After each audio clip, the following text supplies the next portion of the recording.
Well, thanks everybody for coming. Like I said, you gotta hold it somewhere close to you, Jen. So, my name is David Peterson. I am one of the trustees on the village board here in Cottage Grove. I'm also the chair of the Peer Court Steering Committee.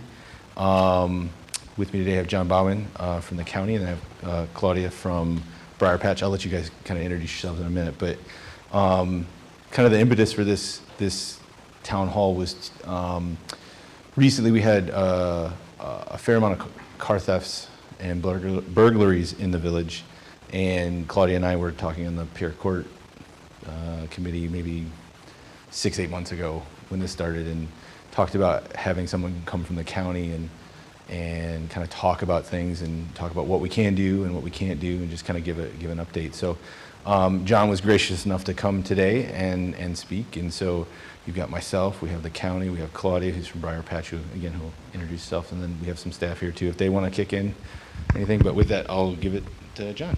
Okay, thanks. So is there a certain place? Graham's managing that, so you're right. Perfect. When I do have a handout, I will give out to the crowd. And I do have another one too I'll give out a little bit later. So thanks, David, appreciate that. Again, John Bauman, I'm the Juvenile Court Administrator for Dane County, which means I'm the department head for the department titled the Juvenile Court Program. And the Juvenile Court Program consists of 4 programs within the department. And what I thought I would do tonight a little bit is just explain what those are, where we fall into the process of the youth justice system, and primarily talk about JRC, which is really the interface with law enforcement and much of the community. More than anything, in some of the decision making, I pulled some data also for Cottage Grove over the last 10 years, not a ton of it, but a little bit. So I hopefully will help explain a little bit about how the system works and how we fit into it, and certainly answer any questions that folks may have. So do ask questions along the way. If you have them, at least give me a chance to catch my breath. That would be great. But if not, I'll just keep talking. So again, thanks for the invite. The department that I oversee is one that is primarily in the city-county building, so that's where most of the programs are within that department. There's 4 programs in the department, and I'll go over some detail about all 4 of those. But first, I'll just give you a little bit of background about me. So I've been the department head for 14 years, and my position is a contract position that works under the direction of the juvenile court judges. So they're my hiring authority. There are 3 juvenile division judges in the circuit court in Dane County.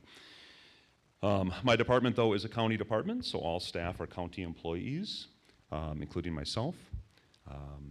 I worked for this department supervising our shelter and our home detention program for 2 years before that, and then 21 years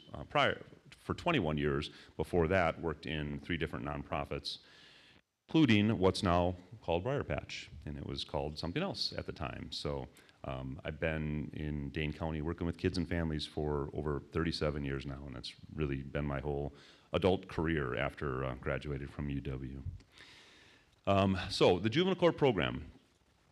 So the four programs, and I do have a handout that we can somehow make electronic, David, and hopefully make that accessible to folks. It's on our website and other places as well. But I will get that information and anything else that folks may be interested in now or later to David to distribute. So the 4 programs, I'll start with the Juvenile Reception Center. So JRC for short is the program that provides intake services for kids referred by law enforcement who are 10 through 16 years old.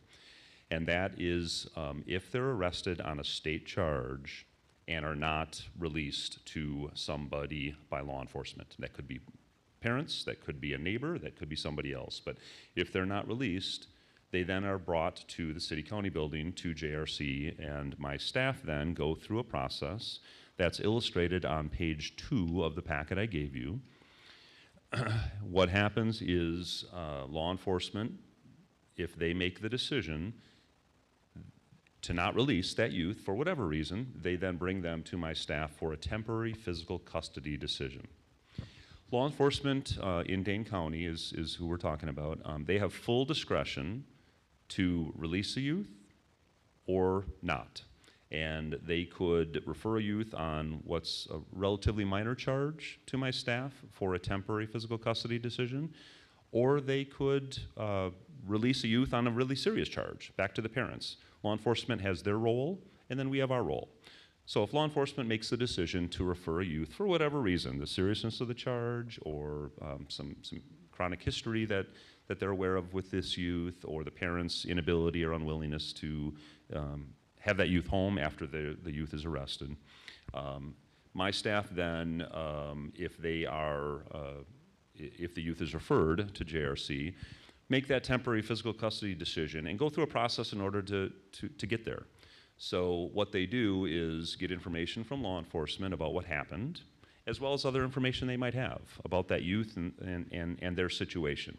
So they might have a lot of history with that youth. So if it's Cottage Grove Police Department, they might know that youth and family very well, and might have a lot of very useful information to convey to my staff, both what hasn't been going well with this youth in the community, as well as other positive things they might be aware of that this youth is involved in the community that needs to be factored in when my staff is making a decision. After that, law enforcement leaves, and the parents are called. Information is collected from the parents about how the youth has been doing, and that's a very important piece of the decision making. If there are collaterals involved, if a youth is working with Briar Patch or with some other service in the community, and if we can reach them and get information, we do so. The youth is interviewed, we get information from them. If they want to talk about what happened, they certainly can. They don't have to do so, but we do encourage them to talk about how it's been going. How's it at home? How's it been at school? How are you doing? So that's a similar conversation we have with parents, because it's important to really know that big picture. So using all that information that's directly collected, as well as past file information we have, CCAP information, juvenile CCAP information, and anything else we can gather, all of that is used to make that temporary physical custody decision for youth. If we take custody of a youth, there's a couple options that JRC has. On the far end of the continuum is secure detention, which is also in my department in the city-county building. A youth can be placed there under certain grounds, and primarily it is if whatever has occurred is causing there to be concern that there's a substantial risk of physical harm to another person if that youth isn't held in a locked environment temporarily. So substantial risk of physical harm is statutory language that guides all intake decisions in all counties. So that's a big one. If a youth has missed court also, circuit court, that's also grounds for secure custody, potentially, if a youth is referred on any kind of law violation. So detention is on the far end of the continuum. On the far other end of the continuum is releasing back home or someone else, to someone else. It could be a neighbor, a relative, or whomever. And that's without taking any form of custody. And that is what law enforcement would have done on the street if they made that choice to do so. So we have that ability. So essentially what happens is law enforcement refers a youth and passes that decision-making on to my staff with whatever information they might have. So that happens. That happens about 25% of the time that a youth is released, even though law enforcement brings them to us. In the middle is what's called non-secure custody, and that's also legally taking custody and involving the court, which we're representatives of, in that youth's life right now. And we could place a youth at our shelter home, which is in my department, under non-secure custody. We could place them back at a foster home if they were there. We could place them back at home under non-secure custody if we feel like that's appropriate. If we take non-secure custody or secure custody, which is detention, That prompts a hearing the next day. So the next business day, there's a physical custody hearing where a court commissioner hears that case. The court commissioner then needs to hear what the allegations are and then determine, is temporary custody, physical custody of that youth necessary? Is that still necessary? We've made the decision, but that could change. So the night before, we made a decision that custody is necessary and the youth needs to be in detention. The commissioner could drop custody entirely or could change it so that maybe the youth goes home with certain conditions, no contact orders. Maybe our home detention program is a monitoring program. Maybe change that youth from shelter to detention or vice versa. So the commissioner has that full legal court authority to make that decision. After that custody hearing, then there's a series of hearings that all youth who get arrested ultimately go through: a plea hearing, ultimately a dispositional hearing, which is sentencing in the adult world. The youth that we see for intake at JRC and the physical custody decision are youth that initially law enforcement and then my staff need to determine need immediate court intervention. So those are the youth that either due to the seriousness of the charge or I suppose, the other factors that play into that decision: chronic behavior, a long history, parents' input, those kind of things. So those are the kids that we see and that we need to make a decision on whether or not they need to have temporary custody. If a youth is arrested by law enforcement, or if my staff release that youth after they're referred, but we don't take custody, temporary physical custody, they still will be held accountable and have to face whatever the charges are that they were arrested on, most likely. But the process is very different. So what happens is, if law enforcement arrests a youth for a battery charge and releases them to the parent, doesn't bring them to my staff, temporary physical custody isn't possible. But what happens is a referral goes to the DA's office and Human Services with the police report, and Human Services assigns a social worker who then has 40 days to do an intake assessment with the youth, the family, and it's a strengths, needs, risk assessment, and ultimately, within that 40 days, make a recommendation to the DA's office. And that recommendation would be, yeah, we think this should be a formal court case. And then that triggers the scheduling of a hearing and all the other hearings and ultimately a dispositional hearing.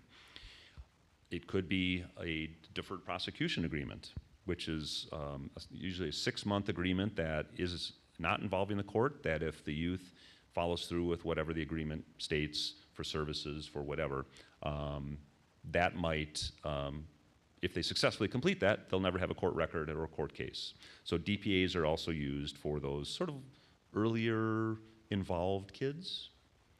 And then there's a counsel and release, which is nothing at all. So the DA has, after that 40-day period, 20 days to make to agree or not and make that decision. So we're already looking at about 60 days from when the incident occurred, which is a very different track than temporary physical custody.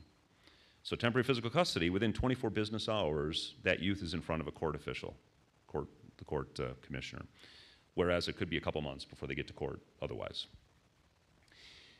There are, and this isn't directly involved with my world, but there are restorative justice initiatives as well, which are very positive earlier interventions for youth. Many of the youth that we ultimately see have had an opportunity, if they've done something wrong and it hasn't been a real significant kind of charge, to participate in restorative justice. Some of them haven't, just because they sort of hit the ground running pretty hard. But that also defers many of the youth from this formal system. John, quick question, just for the recording. Can you, in your own words, explain what restorative justice is? Yeah, Claudia could probably explain it even better, so we can throw the mic to her. But restorative justice is really a more direct level of repairing harm and accountability than sort of the traditional system, which I'm explaining now. So the traditional system is the district attorney is representing the state, the court is making that decision, the judge or commissioner is making ultimately the decision on what should happen, with not nearly as much involvement from the victim or direct work with that youth on how are we going to make things better? How are we going to right this wrong that happened? Someone broke into a store and they created damage. The youth could have to pay restitution. They could have to maybe go live somewhere else temporarily.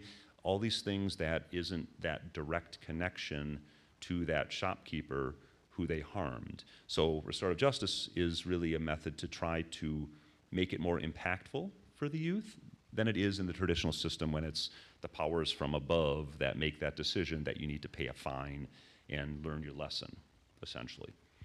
So it's a movement that's been around for quite a long time, and fortunately for Dane County and Cottage Grove, it's a growing movement that really can have a greater impact than this formal process for many of the kids that have that opportunity.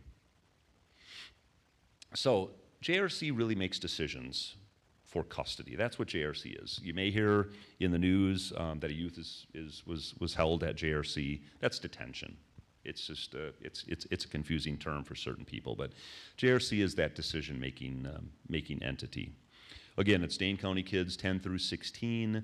17-year-olds, if they're arrested, go to the jail. That's automatically an adult. There are certain charges that if a youth is referred with one of them from law enforcement, it's an automatic detention placement. Those are the more serious ones. Short of the homicide and attempted homicide, those are automatically adult charges. But there's ones such as substantial battery and some of the sexual assaults and arson and for our purposes, operating a motor vehicle without consent as a driver. So if you steal a car and you're not licensed and you're not trained, that's inherently dangerous to anyone in the community around that driver. So per policy, that's an automatic detention placement. That list of those particular charges that are automatic do have a caveat that as the boss, I can grant an exception. Typically, it's only in those situations when it's a 10, 11, 12-year-old who's committed a sexual assault. There's a safety plan in place to keep others safe, to keep the victim safe, all of those things. Those are good occasions to grant exceptions to that policy. But the majority of charges that youth are referred on are ones where staff have a fair amount of discretion on what to do, which is why it's so important to get all the input that they do throughout the process of an intake. It's a very different process also than the adult system. So in the adult system, if you're arrested on a charge, you're booked into the jail, almost always. And it doesn't matter how good of a person you are or what led to it or anything else. It's the charge. That's really what it's based on. And the charge is obviously an important factor in making decisions about juveniles. And sometimes that in and of itself is enough that there's community protection concerns that this person's a great person, but they just did something that hurt people and may hurt someone again in the future. So that trumps everything. But all those other factors that are considered are ones that are important because they're kids. And kids do some pretty stupid things. And a lot of the kids we see because they've done some pretty stupid things and aren't necessarily intending to develop their criminal skills and are hoping that that's what their future is going to be. They're doing stupid things, oftentimes as a group. And that is also something that the rash of car thefts that we had seen and still see some of was influenced by. Many of the kids, and I do have another small handout, many of the kids that were involved with the car thefts were a part of groups. We're a part of groups of kids. What I'm handing out is, I just updated this with the last 12 months of data. Do I have enough? Here's one more, Claudia. This is referrals to JRC for operating a motor vehicle without consent, either as a driver or a passenger. And if you look at the beginning, this is when car thefts this is Dane County, so countywide. Car thefts really began to be a thing in the fall of 2017. And if you look at the trend line, it's certainly going down, but it was a very significant trend of behavior amongst a group of kids. And if you look at April of 2020, that's really when things started to go down in the numbers of car theft referrals to JRC, and in general, just car thefts in the community. A couple reasons for that. Because it was concerning. There were many work groups, there were many communities that were concerned. There was a whole lot of discussion about what are we going to do to try to prevent this from happening, respond to the youth that are committing these law violations, help protect victims and potential victims. And the pandemic helped with this in a lot of ways, but also what helped, it's kind of sad to say, is what we had, and in retrospect it's easier to see this, is there was a cohort of youth that were committing these law violations. So there was a group of kids that now are 17 and 18 that either have desisted and are no longer doing this, or have continued whatever behavior and have landed in the jail or the adult system. Those were, and the concern was that that group of youth were sort of unofficially recruiting others, because there were kids that we would see in especially 2018, 2019 that we had never seen for any kind of referral ever. And now they're referred on a stolen car with some other kids. So the pandemic helped in some respects, I think, because the world shut down, the community shut down, school wasn't in session, there weren't places to go to. People were at home, including parents, to be able to help support and monitor kids in a little different way than they were able to previously, when they had to go to work and do some things out of the home. That changed a little bit when the world started to open up again. So if you even look at last fall, beginning in September, the numbers spiked up a little bit. School opened up and kids were able to go back out in the community. But that really has been not nearly to that level in 2018 and 2019. So there's still some car thefts happening. These numbers that are on this chart reflect numbers of youth referred to JRC for unique situations, and they could be the same youth. So it could be in 1 month a youth is referred for stealing a car, and then maybe a couple months later, after they get out of a program or whatever, they maybe have done the same thing. So that's what each of these reflects. Some of them are the same kid, but more than anything, what these numbers show, and it's from the very start, is groups of kids. So it's very typical to have a driver and a couple passengers, 2 or 3. They all get arrested, and we have 3 or 4 kids referred. So, like August, I think we had 2 referrals of 3 kids at a time. So that's 6 right there, boom. So it's not 8 cars, 8 separate cars from 8 separate people stealing them. So this really reflects sort of the kids engaged in that kind of behavior in total, as passengers and as drivers. There was also and I know this from talking to a variety of community groups and just others, there's been a real concerted effort, which has been very positive, I think, to help the community become aware that there are a bunch of knucklehead kids out there who might make some pretty stupid decisions. And if your keys are in your car, they might make a stupid decision to hop in and drive away. Kids aren't necessarily like selling the cars to make money, or like taking them to wherever to have them taken apart, a chop shop, or taking them because it's easy, and they're driving them, and they might wreck the car or like trash the inside because they're having a fun joyride, which is very damaging and expensive and everything for the poor victims. But if the door is locked, it's, for the most part, not going to be a car that they're going to take. similar for homes. And unfortunately, some kids have made decisions to go through garages and open the door that is right into your kitchen where the keys are sitting on the little stand right inside the door, which I'm guilty of, like many people are. So that's scary. And if someone is committing a burglary, which is really what that is, with folks in the house, we take that very serious. So if we have a referral of a burglary charge of an occupied residence, that's detention. The potential risk of harm for both parties, the youth and the homeowner, is so great that that's something that we just need to stop that kid's world right now, and you need to sit in detention until you see a court commissioner. Unoccupied residence is a little different, but it's still just so intrusive for homeowners. So what's happened is many communities have, like Cottage Grove, have really helped to get the word out to watch out for your neighbors.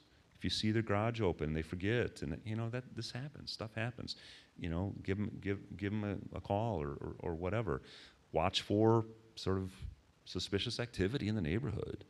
And that's one of the big things too. And if you see a group of kids that, especially you don't know, in a car and kids pile out and they're starting to walk down the sidewalk, unless they're like doing some fundraiser for the local school and you can sort of see that in their hand, you just keep your eyes open. And it might be, give the police a heads up that, hey, there's a carload of kids or we're starting to walk down the road and maybe nothing's happening, but that's the MO.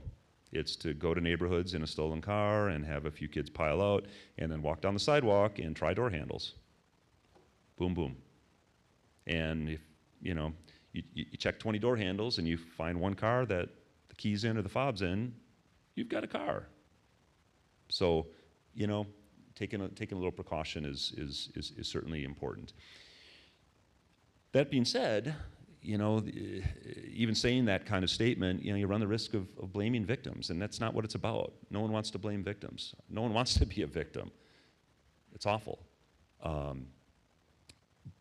But trying to prevent opportunities for kids to make stupid decisions is really what it's about. I mean, that's really what it boils down to.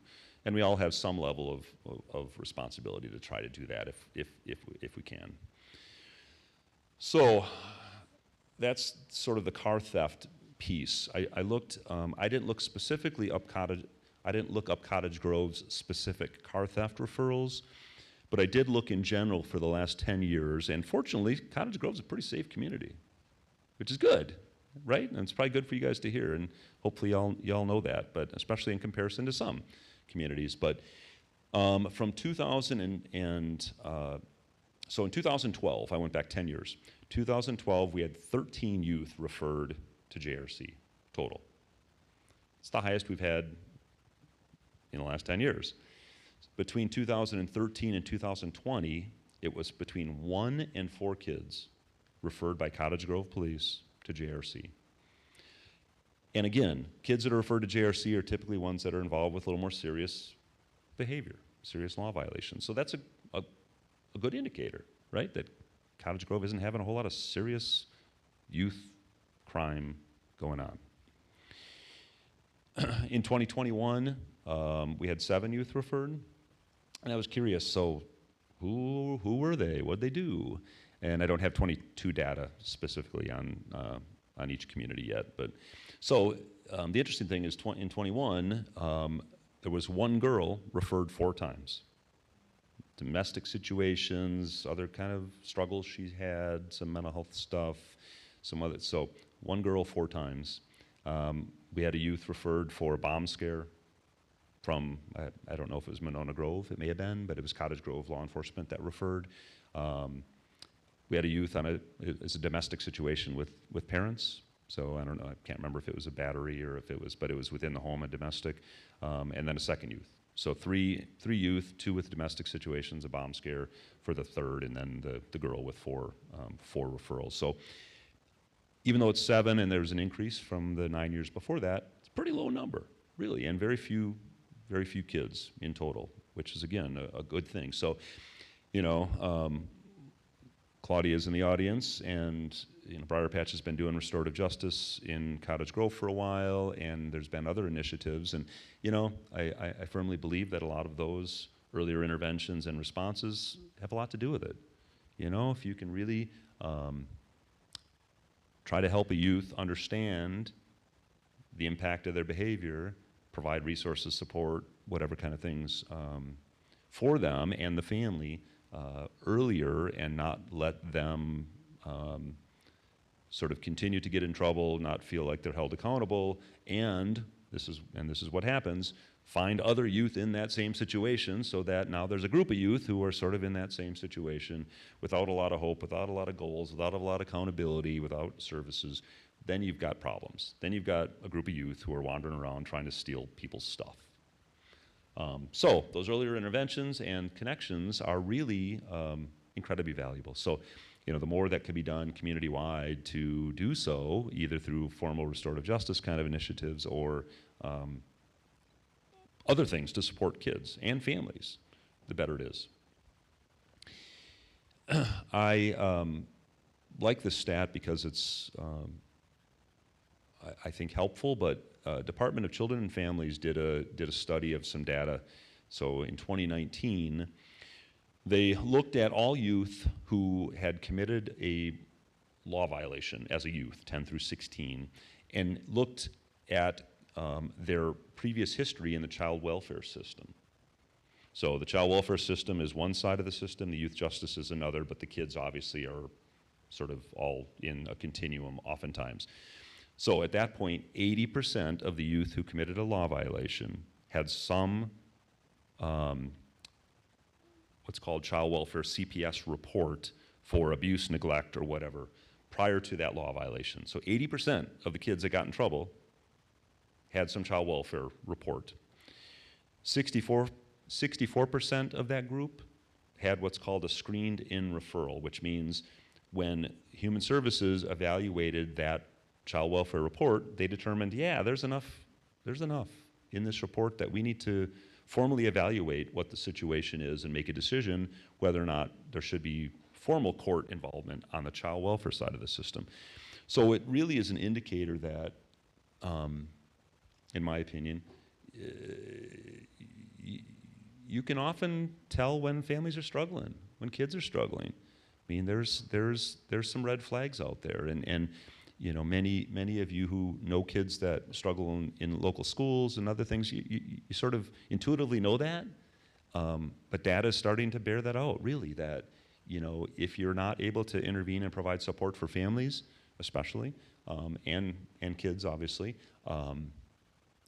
the outcome isn't always good, and sometimes is predictable that kid might get into formal trouble. So again, more support and resources, the better for kids early on.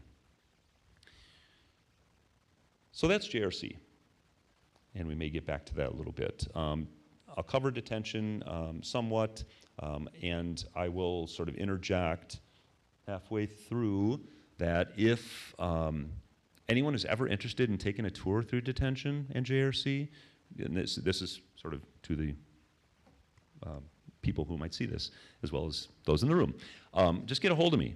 Get in touch with me. I presented to the Eastside Madison Community Group, who is a neighborhood watch group, and there were 30 or 40 people there. So they were very interested because they had a little more activity going on in their area than Cottage Grove. So there were a bunch of people that really wanted to hear, how does the system work? What services are in place? Are kids being held accountable? All those kind of things. And I offered that tour, and I think I had over 20 people take me up on it. So a whole bunch of adults came through, and I give lots of tours to a lot of the UW classes, social work classes, others, which I'm happy to do as a part of their education. But this is the first one I did with adults, and it was enlightening, I think, and also great for me.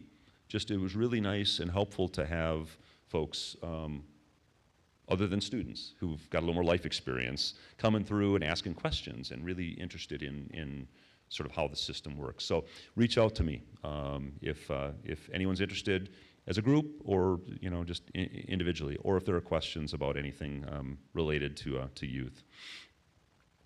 Detention is a 30-bed co-ed facility. The second page of this handout, actually pages 3 and 4, list a lot of the activities that happen in detention. Detention is a short-term placement, though. Detention is used while court is pending. While kids are going through the court process, that's when youth are in detention. The average length of stay in 2021 was 9 days. So it's historically 7.5 days, but in 21 it was a little bit longer. So kids aren't there a very long time. And typically what happens is if a youth is held at that initial custody hearing, there's another hearing within 10 days, a plea hearing, and a big chunk of those kids leave then. But it really depends on whether or not there's an alternate plan while court is still going through the process that keeps the community safe, that meets the needs of the youth, both in terms of a temporary placement perhaps, and or temporary services. John, can you comment on the detention center has capacity for 30 juveniles. Is there ever a point when you're at capacity? Yeah, it's been a few years. We hit that during the height of a lot of these car thefts in 2018, 2019, and we actually were at 24 beds. During COVID, we had some extra space that we finished off a few more rooms. We didn't know what COVID was going to do. We didn't know if we would need a formal quarantine ward or, so we do now have 30. But there were some occasions, and I think in the life of this current facility, which was built new and expanded in 2007, so in that time since that opened, I think we've had a little over 2 weeks of over 24 youth. And then we could double up and do some things and do some planning and other things. It's not really a big issue or a concern. So we don't have a hard and fast upper limit. Again, and we don't have a lower limit. So there were a couple days we had 0 youth in detention during the pandemic. And it's never happened since 1968 or whenever detention opened. It's never happened. Pandemic obviously contributed to that. But the important thing for the system to know, and certainly my staff to initially make decisions on, is it needs to be the right youth. It doesn't matter. So it doesn't matter if we have 30 kids. If a youth has done something and this is the appropriate place, that's where they need to be. And if we have 2 youth, it doesn't mean that we're putting kids there because we've got space. If that's an appropriate place for that youth at that time, then that's really what the appropriate decision is. 30% of the youth that we have in detention are there one day. So we'll have made a decision, say we have a youth referred today, they'll have a hearing tomorrow, and they may be released back home, maybe with other services, with our home detention program, or maybe to our shelter.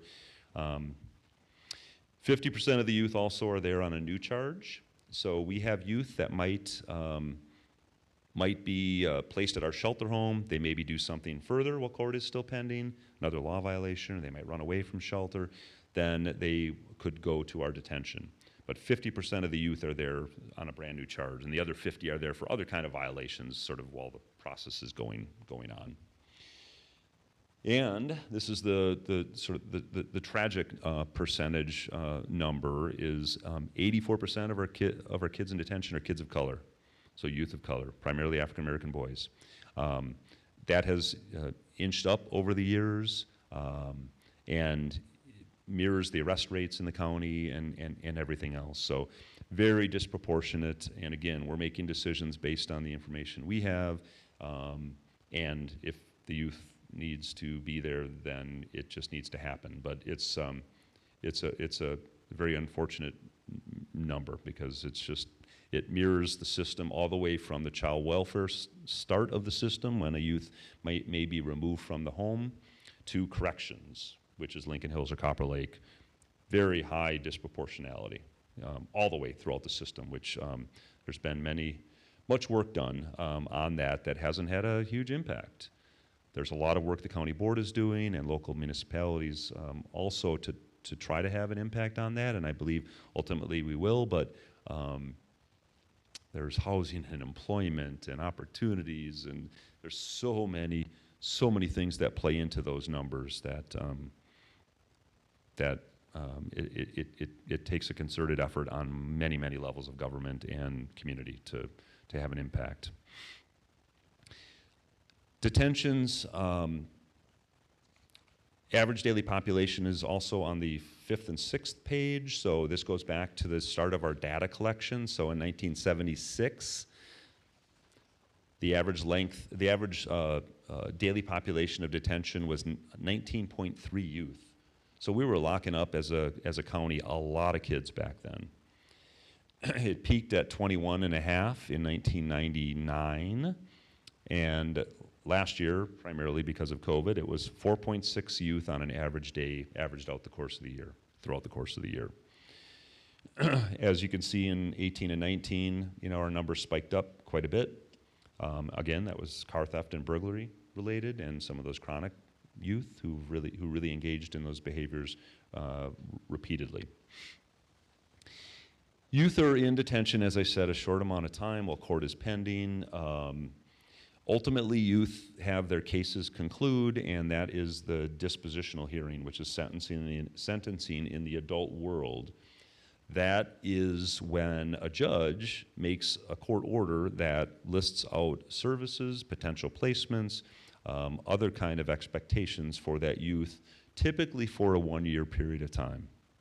So court supervision is generally for a year. Once that disposition happens, the youth can't be in detention anymore. And the options are somewhat limited for where they can be given the lack of available placements. So if a youth can't be home, they could be placed in a foster home, they could be placed in a group home, they could be placed in a residential treatment facility, or they could be placed in corrections, in addition to relatives and some of those other non-formal placements. There are foster homes in Dane County. There are no group homes, there are no residential treatment facilities, and then corrections is in Lincoln County, up north. So there's some limits to a court's ability to find a resource for youth if they can't be at home. So that becomes a little bit of a challenge. And it's been even more challenging in the last year with staffing issues, with COVID issues, with some other things that placements who are typically private nonprofit entities, and they can say yay or nay to kids. So that creates some difficulties for the courts and for social workers. Social workers from Human Services are assigned to kids anytime they are involved with the system. So if we take custody of a kid today for something that happened, there'll be a social worker from Human Services assigned by tomorrow. So that person is the one that ultimately assesses and makes recommendations to the court. And that recommendation could be placement in a foster home or placement with services at home. That could be corrections. It could be a variety of things. So that social worker then is the one that during that 1-year term of supervision, if that's what's ordered by the court, is the case manager. So they're the ones that arrange services, help to monitor to make sure the youth is following through, brings that youth back to court if there's a need to adjust whatever that court order might be, change the placement, do whatever that might need to be. So my colleague, who it wasn't able to make it tonight, would have explained in a little bit more detail what some of those options are, but again, the placements are ones that I described. And services range in the community from community supervision, which is someone monitoring that youth, providing support, et cetera, mentoring, there's some restorative justice initiatives, there's obviously therapies, those kind of things that youth could be ordered to participate in. And that's really what statute dictates. So the court really needs to consider what can help change that youth's behavior without being too intrusive, without disrupting the family's life, the youth's life, more than is necessary, while also protecting the community. So really trying to balance all of those factors when trying to figure out what is going to be ordered. And it's obviously not an exact science. You know, if the court or Human Services were machining parts, there's some pretty clear parameters about that, right? We're working with kids, though, working with people. And that's where, at times, the community can be frustrated because they might see that a youth got in trouble and they're still in the community and then they do something again. That's incredibly frustrating for those of us working with youth but also for the community and for police. I mean, I get it. I get it. But the court's trying to find a balance between all of those factors. It'd be easy and pretty much a guarantee that a youth who, that if a youth is sent to corrections up at Lincoln Hills or Copper Lake in Lincoln County, it's about 3 hours north of here, they're not going to commit another law violation in Cottage Grove in the community for the time they're there. It's not going to happen. They're locked up. But is it necessary at that point? What kind of trauma and harm might that do for that youth? And they're going to get out, and typically get out in 6 to 9 months. No, unlike the adult system, juvenile corrections isn't something that is a long-term sentence. Kids are ordered typically for up to a year. It could be extended, but often it might be a little less if they successfully complete whatever treatment programming and such that they need to in corrections. It doesn't mean when they get out, they don't do something stupid again and hurtful, because they might, and that happens, and that certainly happened with some of our corrections kids. Steal another car or whatever, and possibly then get sent back. So that's not something, obviously, the court is going to jump to right away. And unlike the adult system, a youth isn't ordered to 20 years for doing, unless they commit a homicide, that's an adult case anyways. But if they steal a whole bunch of cars, break into homes, and it all remains in the juvenile system, statutorily, there just isn't the ability to sentence a youth for a long period of time. That's just the way the system is built, because they're kids. And there's an acknowledgement, and has been by the legislature decades ago, that they're kids. Their brains aren't developed. They're making bad decisions. So that needs to be balanced with protecting the community and all the other things that I've already talked about.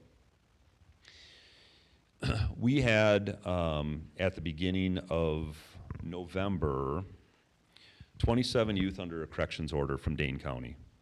And we've been running since early 2020, mid-20s, so 25-ish to 28 youth under corrections orders from Dane County, which is the highest number we've had for about 10 years, maybe 12 years. We had been down to 6 youth under corrections orders as short as 5 years ago, I believe it was. And then this rash of car thefts and all this other behavior of this cohort of kids and some others really started to happen. And many of those youth ultimately were put under a corrections order, generally starting out at Lincoln Hills or Copper Lake and then returning to the community, sometimes through a foster home or a group home or something else. But we still have 27 youth under a corrections order. Some have been at Lincoln Hills for a couple years because they just did not do what they needed to do up there. And there was continued community protection risk as evaluated by Department of Corrections.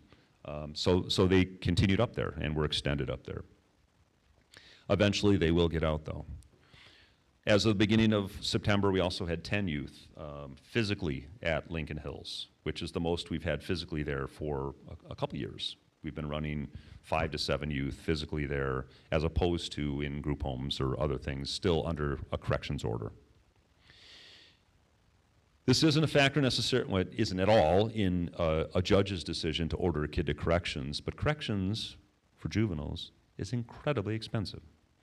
The legislature, Joint Finance Committee, every biennium sets the daily rate for corrections, and it went up from mid 500s, I think, to over $1,000 in this latest biennium, which will be evaluated again, when the next biennium comes up in for 2023 to 2025. But right now, it's $1,178 a day for one youth to be in corrections, which equals $430,000 a year. $430,000 a year. So even with our 6 kids, if you do an average across the course of the year on an average daily basis, that's 6 kids times $430,000.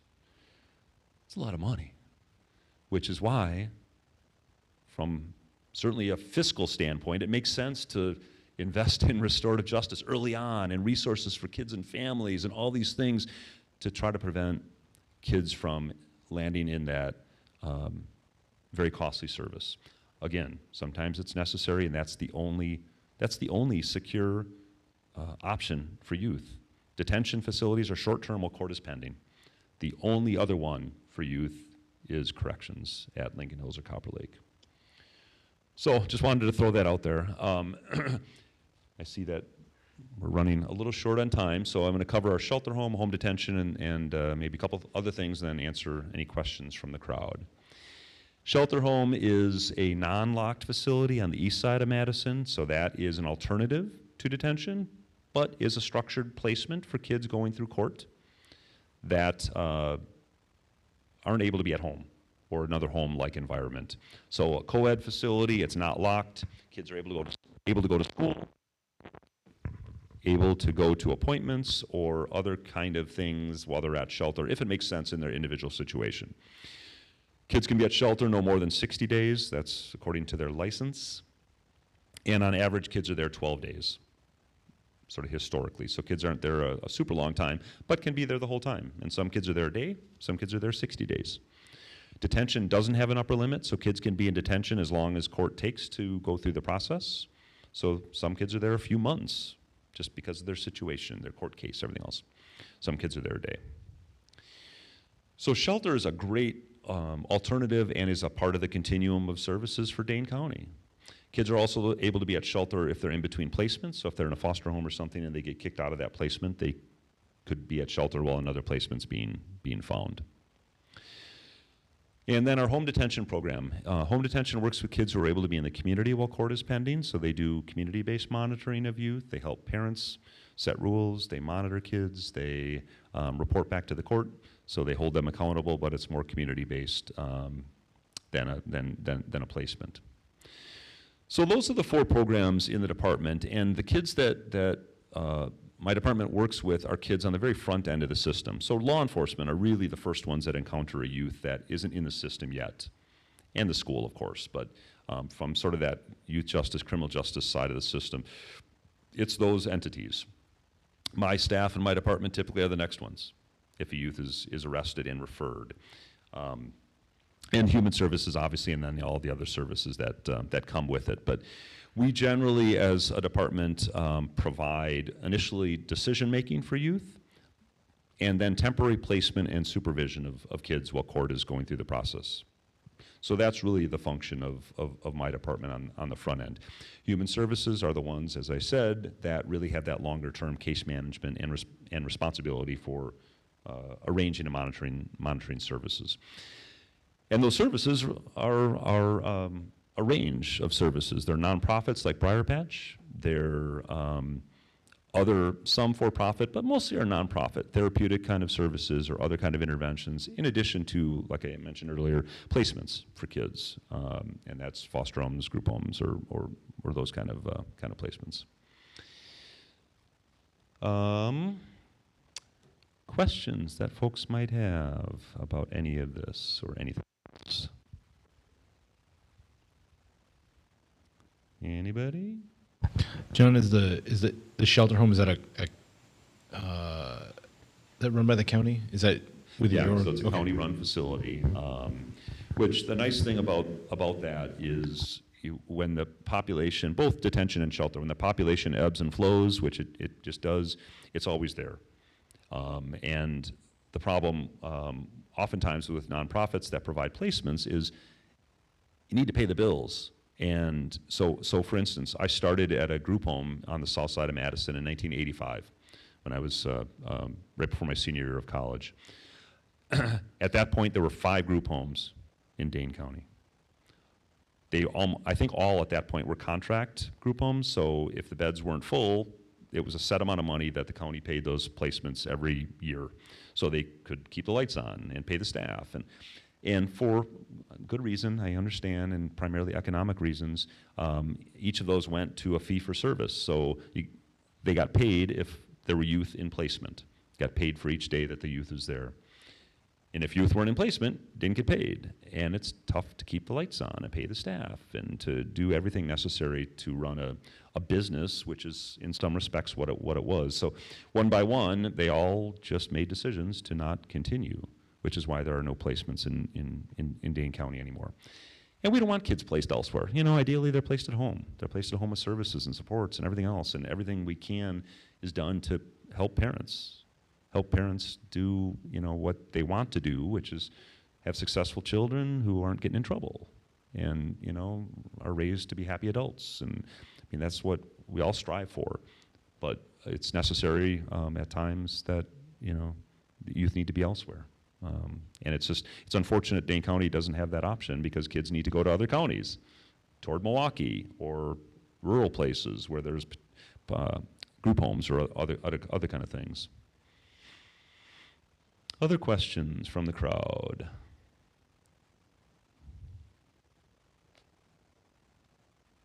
One other thing I'll mention, because we do have 3 minutes. There's really a need to do things differently, oftentimes, to try to have an impact. You know, the system does, I think, a decent job with a lot of kids in a lot of situations. But one thing that is away right now that the Madison Police Department initiated with some input from me and others is they're trying to have an impact on siblings of kids who are in trouble. So they received a grant, and the agency RISE, which is on Fordham Avenue in Madison and provides a lot of services for youth, wraparound and earlier intervention and things, has this grant. And what happens is there's youth who are the youth that I have involvement with, typically, the ones that are really doing things they shouldn't, and formal involvement.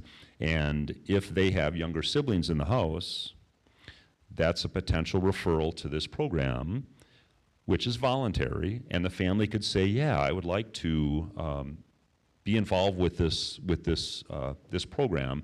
And what they do is they provide a lot of flexible services and case management and resources through the grant and some other things they have to work with the younger siblings of that older kid, and they're monitoring and tracking school attendance and certainly law violations and other things to see what kind of impact they're having. But it's a different approach than just responding to the kid in trouble, which you still have to do, obviously, and the system is in a different way. But that is a pilot that is pretty exciting and hopefully will yield results that could be parlayed into additional funding to really break the cycle, and that's what it's called. You know, I think the program title is something close to that, I can't remember, but to really break that cycle of kids, because those of us that have been around for 37 years, unfortunately, have seen kids who are then parents, who then have kids, and siblings of those kids that just didn't get the help they needed when they needed it, and or support and or accountability to try to break that cycle, so the whole family of siblings don't make bad decisions. Last thing I'll say, the kids that we're working with are kids. And detention is obviously a locked facility, shelter is not, but kids typically don't want to be in either place. They want to be home. But we're not here to be a punishment. We're not here to be a consequence. We're not here to teach kids a lesson and a bread and water kind of approach. It's not a country club, but there's an acknowledgement that they're kids. And we need to treat them with respect, but hold them accountable and provide opportunities and resources, which is why a lot of these groups that are in detention occur. You know, the more that we can introduce kids to opportunities to change their behavior, to grow as people during the limited time we have with them, if it's a day or 2 months, whatever, that's our obligation. It's pretty easy to protect the community, especially for kids in detention. They're not going to get out. They're not going to get out and break into a car, at least during the time they're with us. It's not going to happen. But if that's all we did, we'd be somewhat negligent, because we've got an opportunity. We've got a captive audience, really, literally, that we can provide opportunities. We've got great medical care and education and all these things that many kids just haven't had the opportunity to participate in or be exposed to. So it's really, we're not a treatment program, although we're going to have some clinical services starting next year, but because of the short-term nature, we're not. But we can have an impact, even if it's a conversation for a kid who's there a day. So that's really what we try to impart on staff. You never know when you're going to have an impact on a kid. So we do that more formal with some of these programs and the education and all the other stuff that we have going on officially, but also just those relationships that staff have with kids. That's vital, and that's really what it's about. Awesome, John. Thanks for coming. I think we'll cut the recording now, but I'll stick around for any questions. And really appreciate the time. Thanks again, John. Appreciate it. Feel free to be in touch if anyone has further questions or wants to sit and talk or a tour or whatever it may be. Awesome. Thank you. Thanks. You bet.